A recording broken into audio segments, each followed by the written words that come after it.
Здрасти, Иванка! Здравей! Как си? Супер! Какво ново при вас в Photomate? Имаме нови продукти на Huawei в жилищната гама.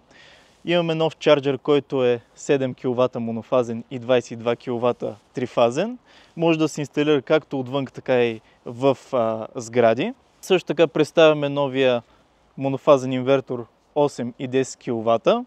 Съответно той има 3 тракера, което позволява много по-голяма гъвкавост с позиционирането на панелите.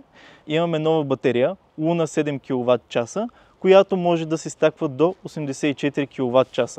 Чарджинг станцията както може да работи самостоятелно, така може и да работи съвместно с фотоволтаичната система на Huawei. Ако зарядната станция е включена в фотоволтаична система, тогава не е необходимо да се инсталира допълнителен електромер и може да се използва информацията от фотоволтаичната централа и спрямо производството на фотоволтаика да се увеличава или намаля заряда на чарджинг станцията. Също така представяме новия SmartGuard, който позволява да се управлява до 3 инвертора в off-grid режим или 36 кВт.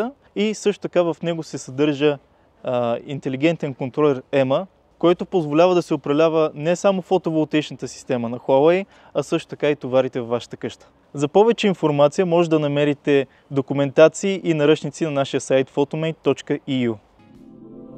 Photomate. Умна енергия за по-добър живот.